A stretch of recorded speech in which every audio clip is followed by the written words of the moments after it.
Okay, Rupert, welcome to the summit. To get started, for anybody that doesn't know you out there, could you just tell us a bit more about your background and the work that you've been doing the past few years?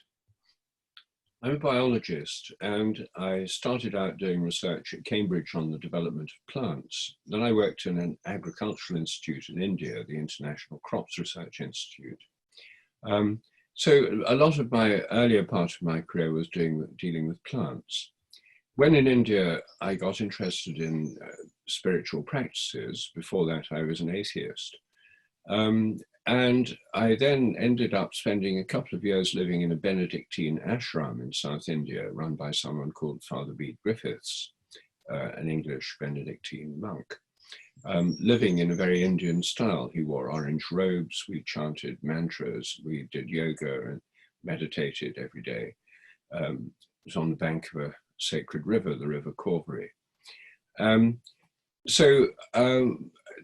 that period, I wrote my first book, A New Science of Life, a new theory of how life might work through morphic resonance, kind of memory and nature.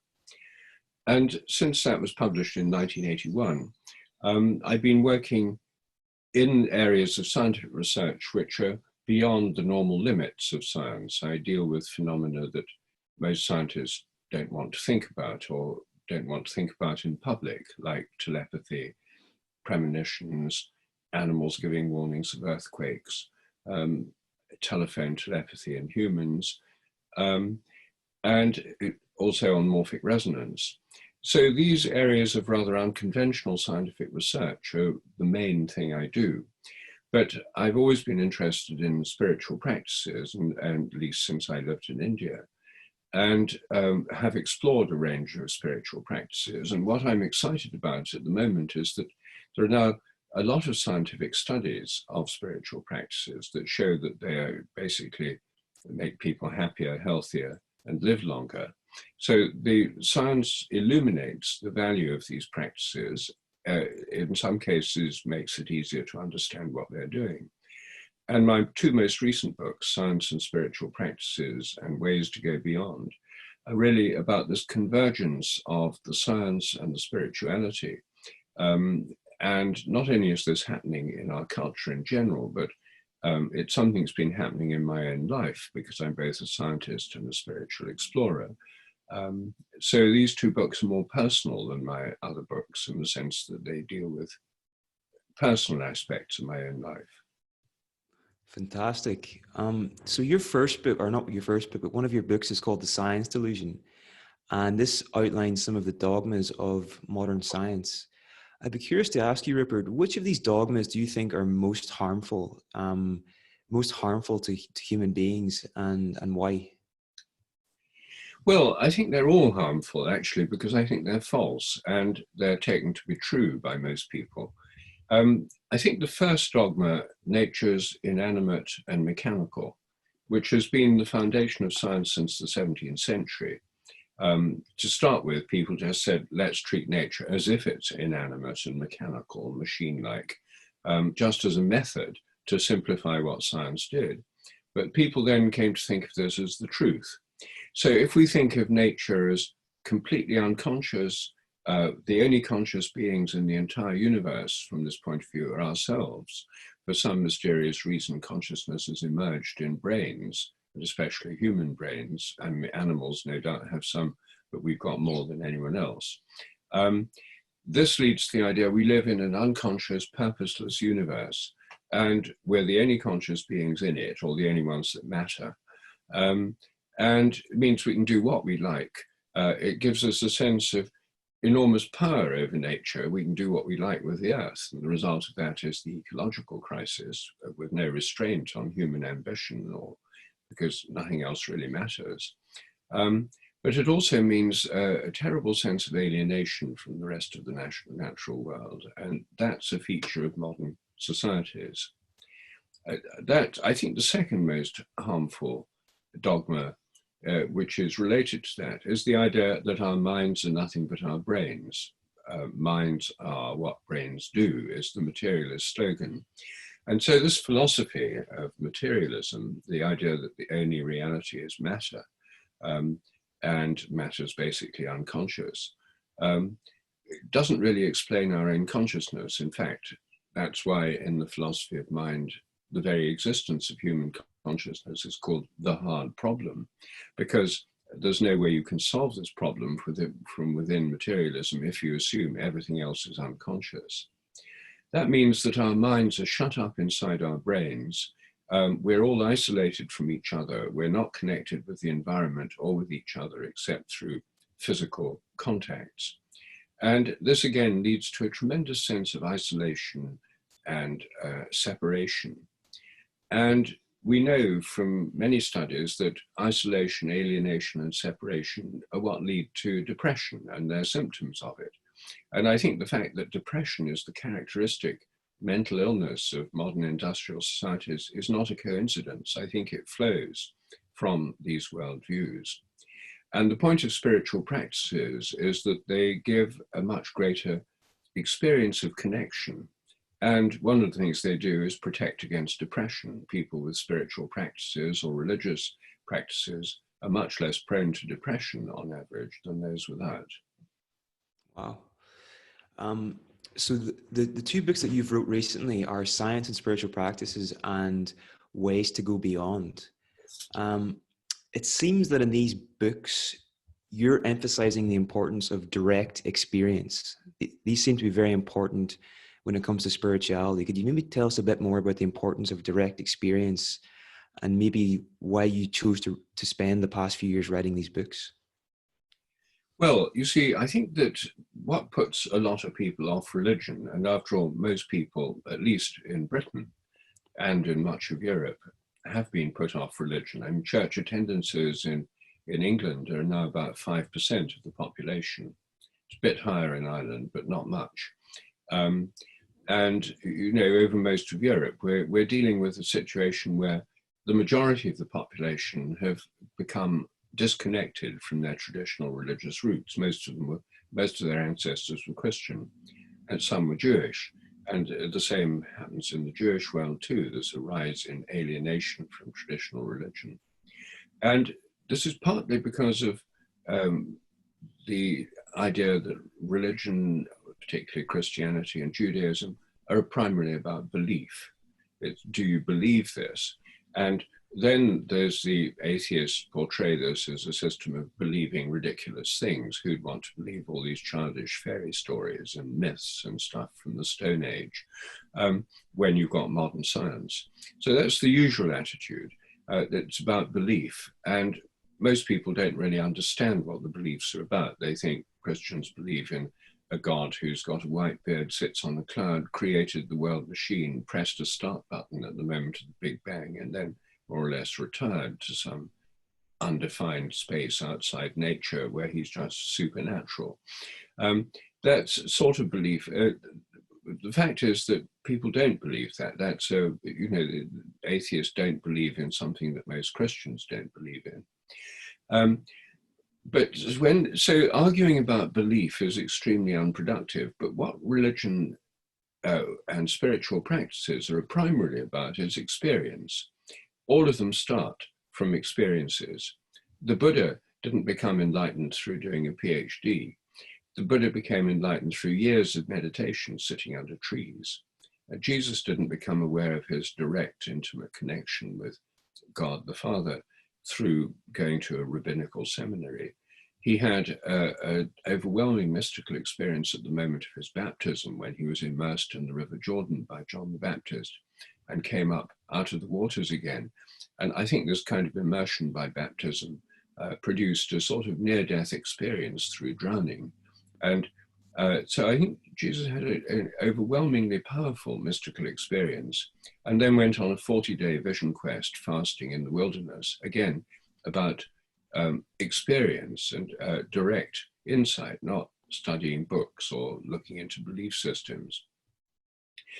And I think the main reason that most people practice religions, going to church, visiting temples for Hindus, praying in mosques for Muslims, going to synagogues, celebrating Yom Kippur and Passover and so on for Jewish people. The main reason people do this is not because of belief.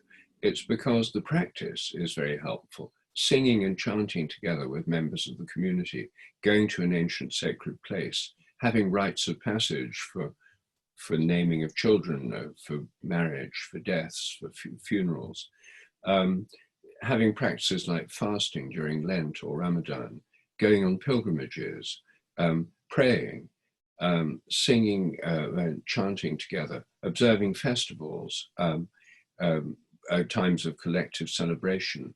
All of these have the sense of connecting people with each other, with tradition, with forms of consciousness higher and beyond our own.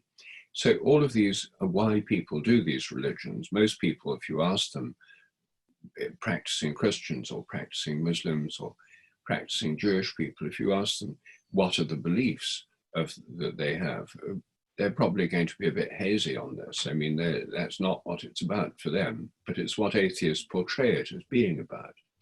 And that, I think, leads to a lot of misunderstanding. So I think that for many people who've been alienated from traditional religious practices, which means most people in Europe, and a lot of people in North America, though generally a bit more religious in North America in the traditional way, that this leads to a sense of alienation, separation, depression, etc. And that spiritual practices are something that anyone can do. You don't have to believe, you have to do it. And then you have experiences. It opens you to experiences of connection. So to meditate, for example, all you need to do is find a quiet place and have a basic practice like observing the breath as in mindfulness meditation, or having a mantra as in mantra meditation, and having a regular practice. You can do it at home. It doesn't require a prior belief system. And through doing it, you have an experience of exploring the nature of your own mind. You learn more about yourself, the way your mind works, and so on, and have periods in which you have a much greater sense of peace and connection. So meditation is the practice I did first myself. I started that in around 1971 or something like that with transcendental meditation. And what appealed to me then, because I was an atheist at the time, was that it was about experience and practice, not belief. And that's still the case today. And in fact, it's interesting that many of the new generation of atheists, like Sam Harris and Alain de Botton, the atheist philosopher, are in favor of spiritual and religious practices. They realize that atheists are missing out by not having these practices. The old style atheists like Richard Dawkins and Daniel Dennett are just against every kind of spiritual practice. But the new style atheists recognize that actually these practices have great benefits. And so the debate now with the new generation of atheists is not about whether spiritual practices are valuable. They agree that they are, and many of them have their own. The question is, what these practices reveal about the nature of ultimate reality, or do you need to have a view of a form of consciousness beyond our own to do the practices? So it's a much more sophisticated and interesting discussion that's going on now. Very, very much so. Now, do you think it's possible for people to enjoy all of the benefits of these practices, even when they're not tied to a religion or a specific belief system? Well, it depends on the practice. In these two books, each book I deal with 7 different practices. And some of them, you don't need any belief system, like meditation, as I've just said. And funnily enough, pilgrimage, which is undergoing an enormous revival all over Europe at the moment, where the iconic example is Santiago de Compostela in Spain, which had something like 330,000 people walking there on foot last year, compared with 1,000 in 1987, when the modern form of the pilgrimage got going. An enormous growth. And there's a growth of pilgrimage all over Europe. In Britain, the British Pilgrimage Trust is reopening the ancient footpath pilgrimage routes and has just launched, it'll come as the lockdown ends, it's launching a series of one-day pilgrimage routes to all 42 cathedrals in England. In Ireland, there have always been pilgrimages in Catholic Ireland, but they've usually involved going in a bus with the parish priest to a holy place. But now there's always been an element of actual doing it literally with feet on the ground, like in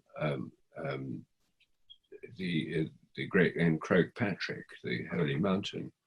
But now there are groups in Ireland opening up the long distance footpath routes. There's a website, Pilgrim Paths in Ireland, which is restoring the sense of walking through the landscape.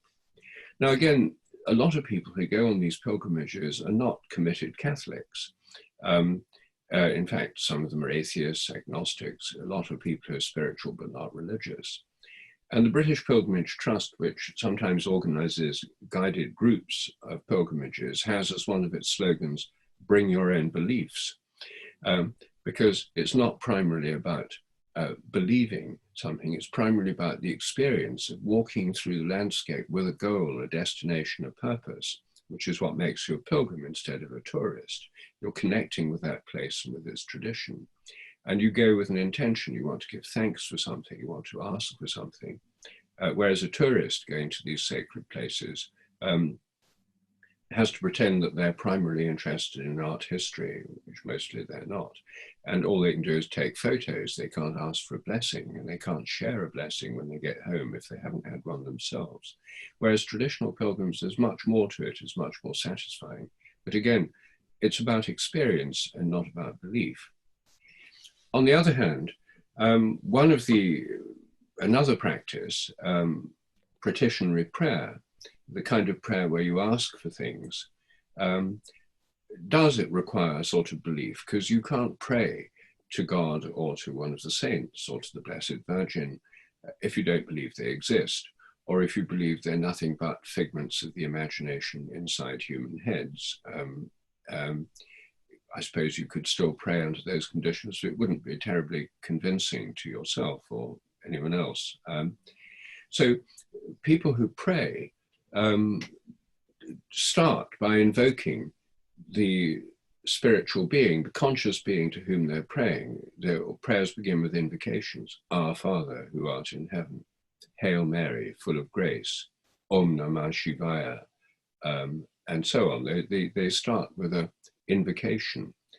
And so people who pray in a petitionary way have the idea that there are some beings or entities or conscious forces out there to which they can connect consciously. Sometimes it's ancestors, sometimes it's saints, sometimes it's angels. And for Christians, it can be, and when it's praying directly to God, it can be praying to God the Father, as in Our Father, who art in heaven, God the Son, as in prayers addressed to Jesus, or God the Holy Spirit, as prayers addressed to the Holy Spirit. Come, Holy Spirit, inspire us. There are various prayers that you can pray to the Spirit. So there are many forms of prayer, and many people who pray find praying enormously helpful, and it has great health benefits. But it does require at least this belief there's something beyond ourselves. And most people think that. I mean, it's only the most hardcore materialist atheists who really truly believe that our minds are nothing but our brains, that we have no free will, that consciousness is an illusion. That is a belief system. So it's not as if atheists don't have a belief system and other people do. One of the problems with atheists is they have an extraordinarily strong and often very dogmatic belief system, which says our minds are nothing but our brains, the earth is the universe is nothing but a machine, and so on. So let me just finish this thing about prayer by contrasting prayer and meditation. I think that prayer and meditation are almost opposite in what they're doing, but opposite not in the sense they contradict each other, but they're complementary to each other. In meditation, what you're doing is withdrawing attention from the outer world first. You sit quietly, close your eyes in most forms of meditation. And you withdraw your attention from the world around you. And then by concentrating on the breathing or the mantra, you withdraw your attention from the constant stream of thoughts that's going through your mind, the internal dialogue, ruminations. And we know that this stream of thoughts that goes through all our minds when we're not doing anything in particular, is associated with the activity of regions of the brain called the default mode network. The default mode network means that we have this constant internal dialogue, worries, anxieties, fears, fantasies, etc. By having an alternative focus through a mantra or through mindfulness of the breath or sensations in the body, we withdraw the energy from those thoughts. They can still go on, but we can watch them pass like clouds going through the sky. The mind then is more like the sky, which can contain all thoughts and all these things. And the thoughts are like the clouds going through the sky. They're still there, but we no longer engage with them. We're no longer completely engulfed in them. So meditation is about getting to the very ground of consciousness itself. And in the traditions where it's practiced, in Buddhism, Hinduism, contemplative prayer in Christianity, Sufism within Islam, mystical Judaism, wherever people practice this kind of practice, they believe that by getting to the ground of our own consciousness, we contact the ultimate consciousness which underlies all things, that we become connected with the ultimate consciousness of the universe, which Hindus would call Brahman. Atman, the inner source of our own consciousness, is none other than a part of Brahman, the ultimate consciousness. So meditation is about withdrawing from the concerns of the world and our everyday lives and connecting with the source of consciousness. It's like breathing in. Whereas petitionary prayer is the opposite. You start by connecting with this greater consciousness through an invocation, and then turn your attention and the intention of this prayer to things that concern you in the outer world. Someone you know is sick, you're praying for them. Something you're afraid of that's going to happen in the next day or two, you pray for protection or guidance or help. Worries about business or study or so, praying about that. Most prayers are about very mundane, non-spiritual things. They're about things in our everyday lives. And they bring the sense of connection with the spirit to our everyday lives. So for many people, including me, that's extremely helpful. The problem with just meditating is that it withdraws from the concerns of everyday life. It can become a kind of escape mechanism. The problem with just praying is that it can be too involved with everyday life and doesn't give that kind of space of much more spacious sense of being and restfulness, which we all need. So I myself see these as complementary, like breathing in and breathing out. Prayer is like breathing out because it's connecting with the outer world. Meditation is like breathing in. It's withdrawing attention from the outer world and bringing it within. I myself meditate in the mornings and I pray in the evenings before I go to bed. So I find these complementary practices. Mm. So for these two books, Rupert, you've studied 14 spiritual practices in depth. Mm. I'd be curious to ask you, have you noticed any common characteristics that all of these practices share? Well, that's a really good question. And I asked myself that, and the at first sight, they seem to be very, very different. I mean, meditation's about sitting quietly, observing the mind itself.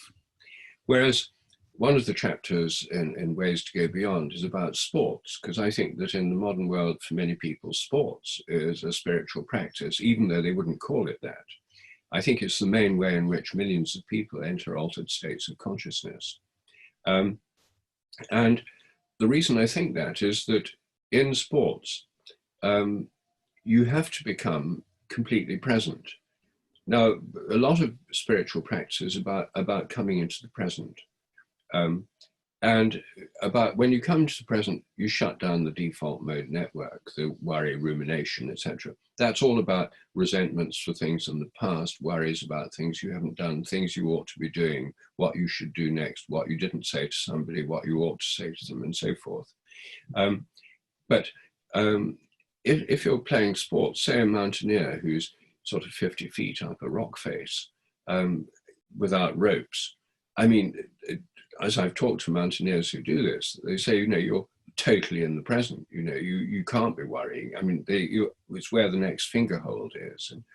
And the most extreme forms of this are in free solo um, dangerous sports. For example, a few months ago in London, I met Friede Kuhner, who's the world champion free solo highline person. And highline, you know, like a tightrope with this sort of band stretched across enormous drops. He's done it over 1,000-foot drop over a gorge in British Columbia with a waterfall below and between skyscrapers in cities.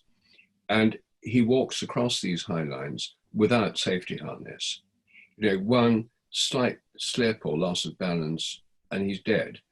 And I asked him why he does it. And he says that for him, it's a spiritual experience and it's so powerful that it's almost addictive, even though he's risking his life. Of course, the whole point is he's risking his life. That he says that the fact it's so dangerous, he practices first with safety harnesses, of course, but the total concentration, the total absorption in the present means that all worries disappear and it becomes this sense of total presence. There's a kind of unification with the consciousness of all things. And for him, this is a mystical experience. Now, at a lower, less extreme level, you know, someone in the middle of a football game, if someone's passing in the ball, you have to know where the ball's coming to, who's where, which defenders are where, who you could pass it to. You have to have complete awareness, which means there's no time left for worrying about what your girlfriend said yesterday that pissed you off, or whether you paid the gas bill or whatever. I mean, you come into the present. And so another spiritual practice I mentioned, which again was baffling to see how they fit together, is animals. A lot of people find animals very helpful. And I think the reason why so many people keep dogs, cats, and other animals, or ride horses, is that they don't have default mode networks that work like ours. They're much more in the present than we are. A cat sitting on your lap purring as you stroke it is perfectly content to be exactly where it is in the present. And if you pay attention to the cat, it can bring you into the present. Now, if you're riding a horse, it's totally in the present. You come into the present through it.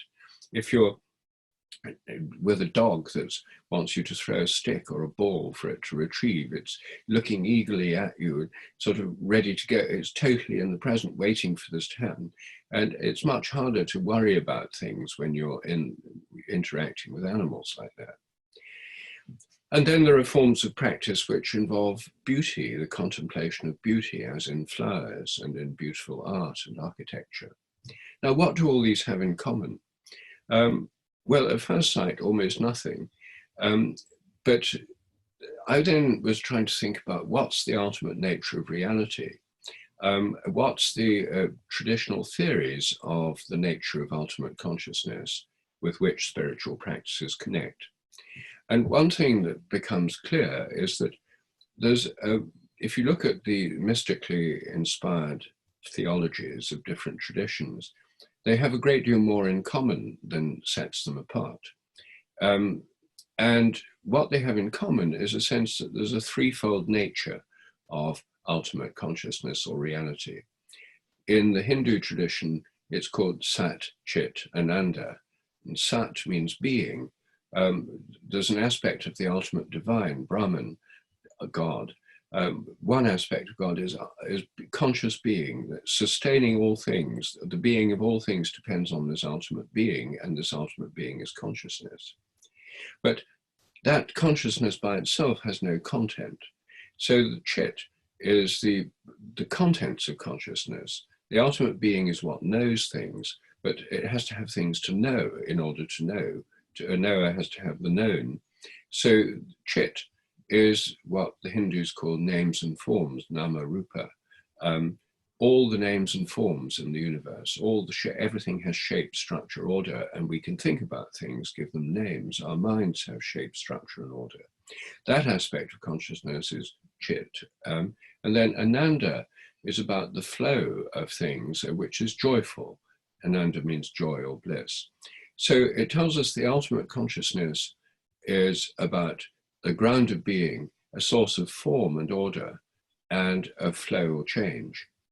And that is indeed the structure of God according to the Christian tradition, the doctrine of the Holy Trinity, which is the official Christian view of God, and the creed, which is said in many denominations every Sunday or at almost every service, is a statement of belief in God as a threefold being, not a man with a white cloud. Nothing like that. It's a sophisticated understanding of the inner nature of God's consciousness. God the Father is the ground of being, like Sat in Sat Chit Ananda. In the Old Testament, he reveals himself to Moses, who says, "Who are you? What's your name?" He says, "I am who I am," or "I am that I am." I am is, you couldn't get a simpler statement of conscious being in the present.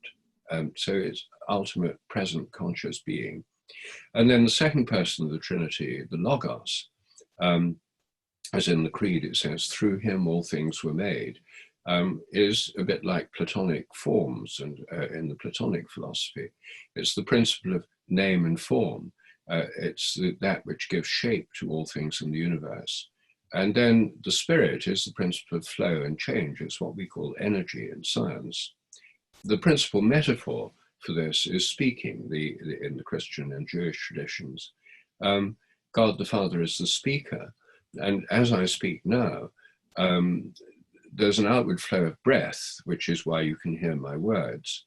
That's the Spirit, the breath, the wind, the flow. And there's the pattern and form and structure of the words. And if I have just flow without words, there's a kind of unstructureless white noise. If I have words without flow, they're silent in my mind. And when the two combine together, they manifest in the world. And so the idea is that the whole of nature has this structure, that it has the being that sustains it all, the conscious being, the flow of energy that makes everything act and change, and forms, the logos, the names and forms, which give everything its structure, meaning, connection, relationship, and so on. Now, with this model of ultimate consciousness, which we can find parallels to in mystical Judaism, in Sufi philosophy, in Islam, in Buddhism too, then when you come to look again at the spiritual practices, you find that some spiritual practices are more about connecting with the ground of being itself. Meditation, for example, is about coming into awareness of that consciousness which underlies all things, which underlies our own minds, which underlies all our thoughts and perceptions. It's becoming aware that there's a part of our consciousness like the blue sky, which is, or the night sky, which can contain all things, which underlies all our individual experiences, perceptions, and thoughts, but which is the ground of being.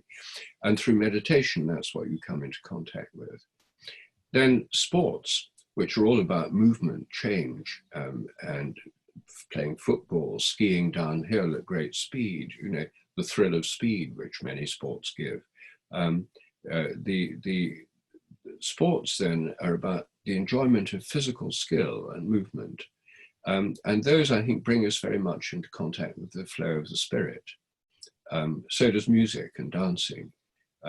So they're spiritual practices that connect with that aspect of the spirit. And the enjoyment of beautiful architecture, art, stained glass windows in Chartres Cathedral, looking at flowers, the beauty of nature, that sense of the beauty of form is something that connects us more with the Logos aspect of the Holy Trinity, or with Nama Rupa in the Hindu version of it.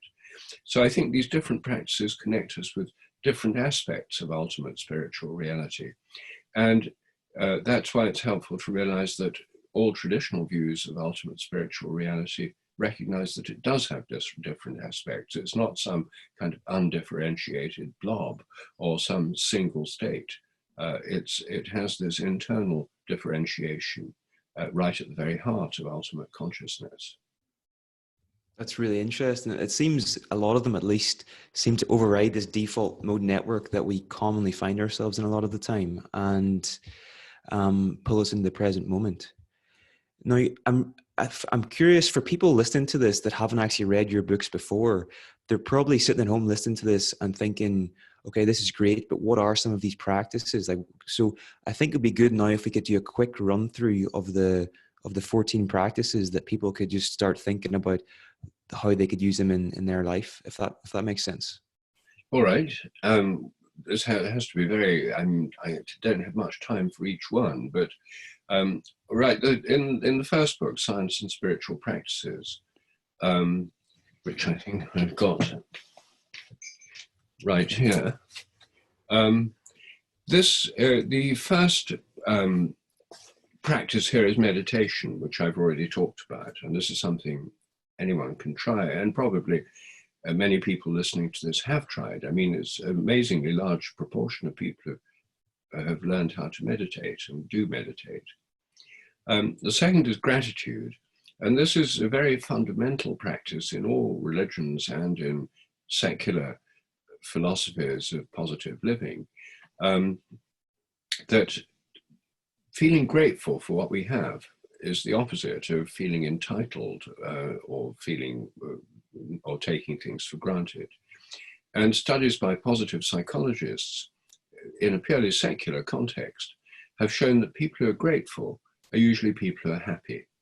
And they're not happy, they're not grateful because they're happy, or they may be grateful because they're happy, but they're often happy because they're grateful. Being grateful, practicing gratitude makes people measurably happier. And I think because gratitude is part of a flow, a lot of what we have, our very life itself, the food we eat, we didn't grow all that ourselves. I mean, more people are growing their own food now than before, perhaps, but the vast majority of what we have and do, and it depends on other people, on nature, on the sun, on the earth, on the rain, on the weather, on the fact that the solar systems and the galaxies in the universe are in lives. We don't deserve our own lives. We didn't ask to come into being. It's a gift.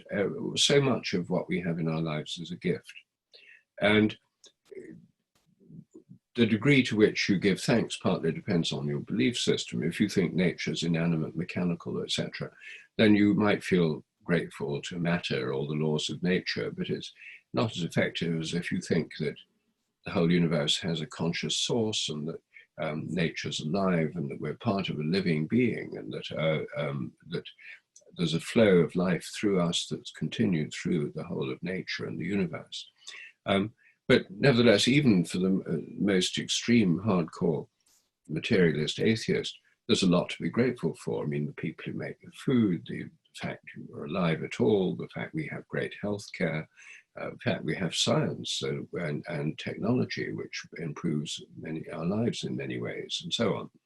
Anyway, the practice of gratitude is something that anyone can practice. And one way is giving thanks before meals, a very traditional way. And the simplest form is to hold hands around the table in silence, so everyone can give thanks in their own way, according to their own tradition or belief system or non-belief system or whatever, but just a pause for giving thanks. And every day making a practice of thinking of things for which you're grateful, and maybe writing down a list. These are enormously helpful practices. They cost nothing.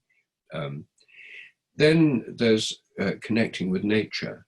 And for many people, this is already an important part of their lives. It's always been a huge part of my life.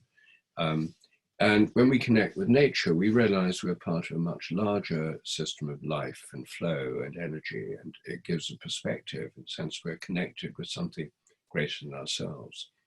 And relating to plants is the next chapter in this book, and it's a sense of spillover from relating to nature, but it's very important for me. I started out as a botanist, as I mentioned, and for me, looking at flowers and gardening and being with trees is a huge part of my life, and I have a kind of daily connection with plants. And so, in fact, to most people, gardening is one of the most popular hobbies, at least in Britain, probably in Ireland too. And house plants, lots of people have house plants even if they don't have gardens, and lots of people have cut flowers. It's a multi-billion-pound industry, the cut flower industry, because there's a kind of sense of connection with plants. Then singing and chanting are ways of bringing us into resonance with each other through singing together, which is why they're part of all traditional cultures and religions. My wife, Jill Peirce, teaches workshops on singing and chanting, and I've seen over and over again how groups of people, strangers, come together, and over a course of a weekend workshop, through chanting together, there's such a sense of connection, of bonding, of not just with each other, but with a more general sense of flow in the world, that people leave sort of bright-eyed and bushy-tailed, and so singing and chanting is again something everyone can do. And one reason I like going to church myself is that it means I get to sing with other people at least once a week. And people who don't go to church don't have to go. You don't have to go to church to sing. You can join a community choir or something, but it's more difficult to arrange it. It's much easier if you just go along, and there it is happening anyway. So singing and chanting, and then rituals. All religions and all cultures have rituals, and rituals connect us with the other people doing them. You know, the Jewish people celebrating Passover, Christians celebrating Holy Communion, Americans celebrating Thanksgiving dinner, a national ritual, and all the other rituals of our lives, including rituals of greeting and parting. You know, the usual forms of greeting involve some blessing, or and indeed, you know, every time we say goodbye, we're giving a blessing, and goodbye is a shortened form of God be with you. So, you know, that's a ritual of parting that we take for granted, but we can make these things more conscious. And when we do, we find that rituals connect us with each other, and they also connect us by a process I call morphic resonance with all those who've done them before. So they connect us with our ancestors, those of the past, with whom we need a sense of connection, unless we want to be detached, alienated, uprooted beings, separated. But that sense of connection is very important. And the final practice I discuss in science and spiritual practices is pilgrimage, which I've already mentioned. It's undergoing a tremendous revival in Europe at the moment, and is a wonderful way in to going on a spiritual journey. I mean, it is literally going on a spiritual journey, and I think that's one reason it's so popular. And for people who live in Britain, the British Pilgrimage Trust website, called britishpilgrimage.org, now has well over 100 different routes all over Britain, to cathedrals, ancient churches, holy wells, megalithic stone circles, long barrows, ancient trees, and so on. So there are all kinds of pilgrimage, and there's going to be a pilgrimage near you, wherever you live in Europe.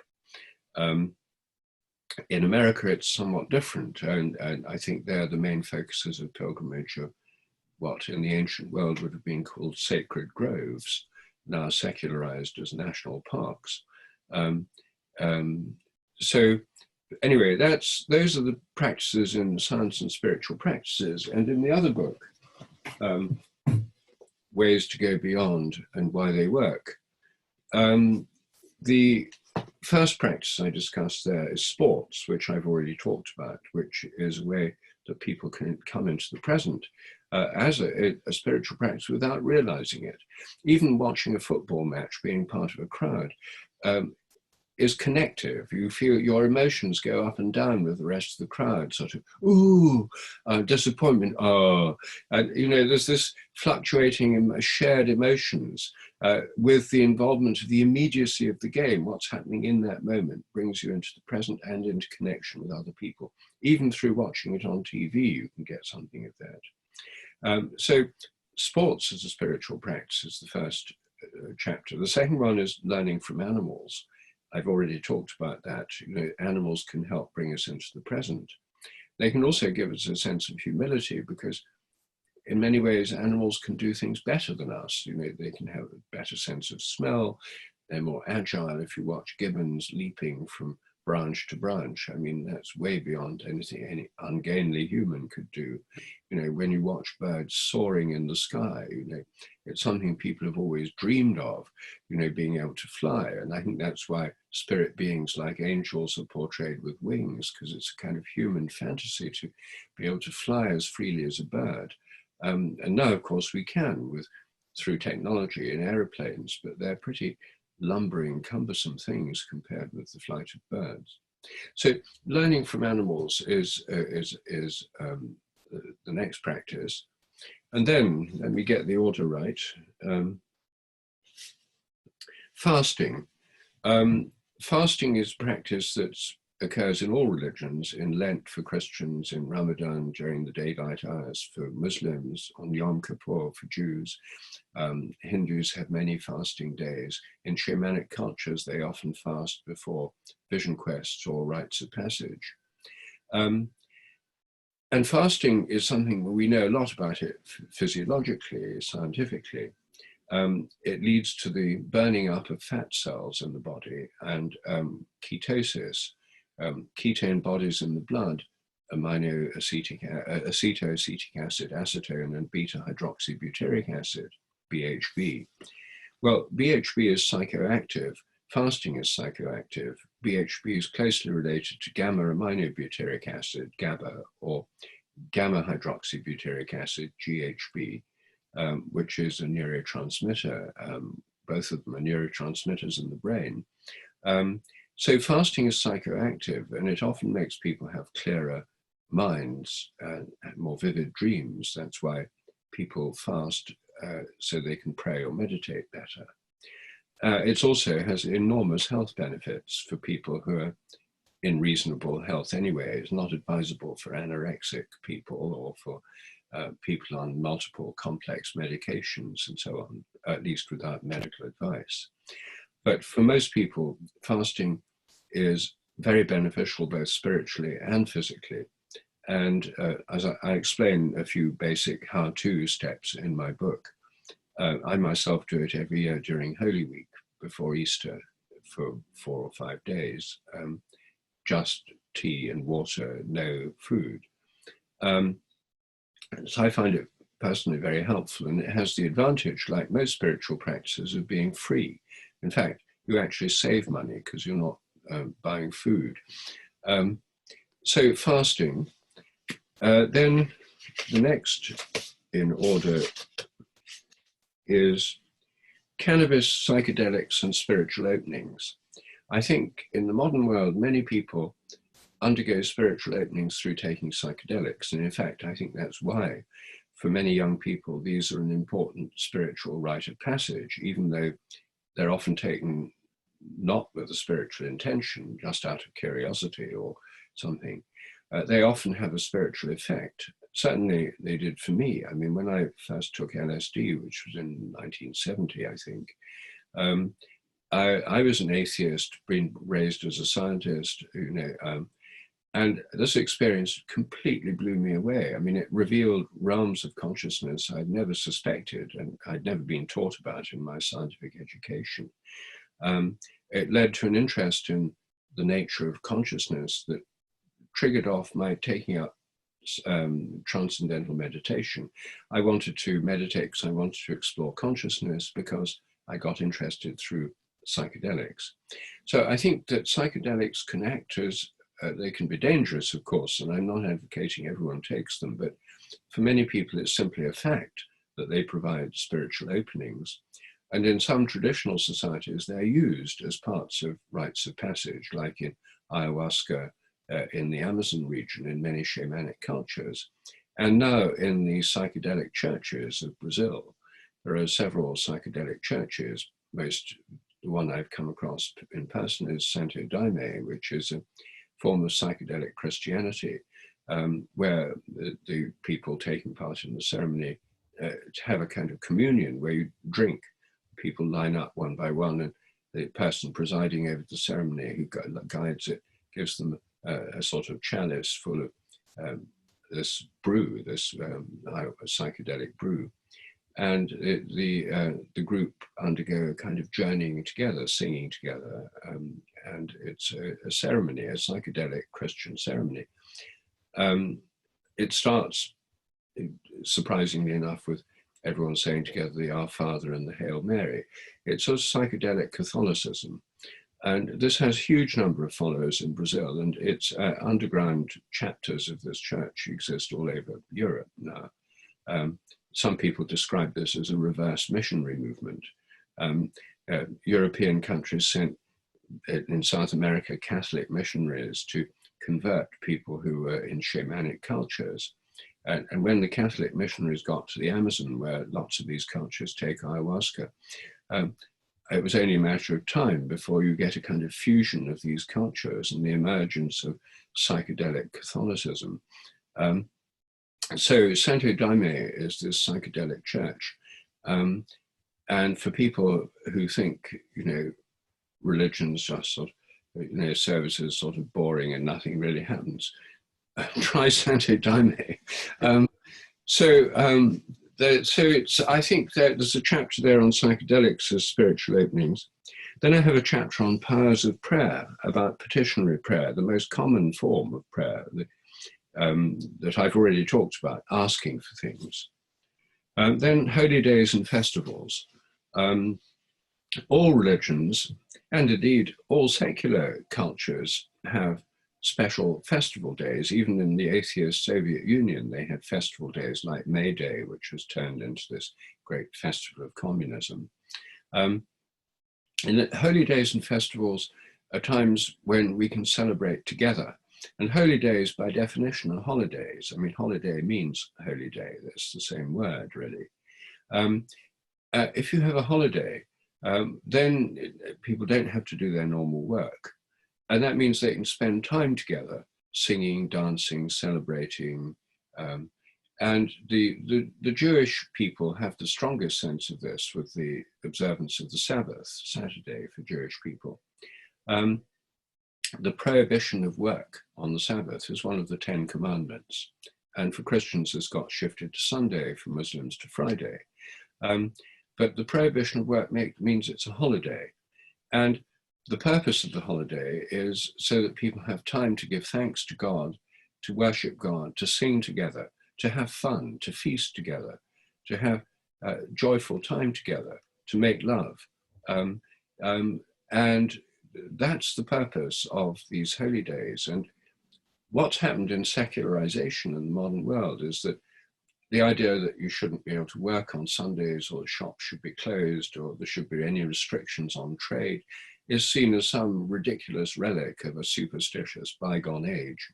And what we should be having, according to the proponents of secularism, is 24/7 culture, where there's absolutely no difference between Sunday or Saturday and any other day, where it's all just commerce, social media, entertainment, shopping malls, etc. That has an enormously harmful effect. It can lead to burnout,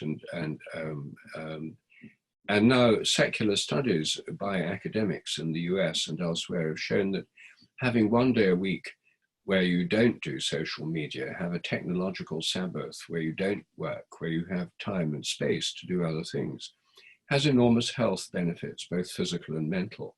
And so they sort of reinvented the Sabbath on a scientific basis.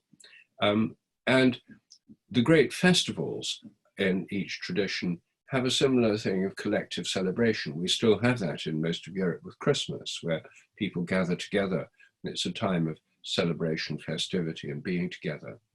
In traditional Christian countries, there are lots of these festivals, Ascension Day, the Feast of St. Michael and All Angels, All Saints' Day, of course, Easter and the festivals connected with Easter. A whole series of saints' days and festival days throughout the year, which are times for celebration. The Protestant Reformation cut down on these. The Protestant reformers thought Catholics were having much too much good, easy time of it, and were having all these days off when they could be working and doing something productive. So they suppressed a lot of these traditional Roman Catholic festivals. So in England, for example, with its Protestant background, Ascension Day, the Thursday after, the Thursday 10 days before Pentecost, 40 days after Easter. Ascension Day, most people don't even know it's happening. But in Catholic countries on the continent, it's a public holiday. And All Saints' Day, most people in England don't know it's happening. All they know is the eve of the Festival of All Saints, Halloween, All Hallows' Eve, is celebrated by children, but the festival itself, which is the Festival of the Dead, has been hollowed out. All Souls' Day, November the 2nd, is huge in Mexico, the Day of the Dead.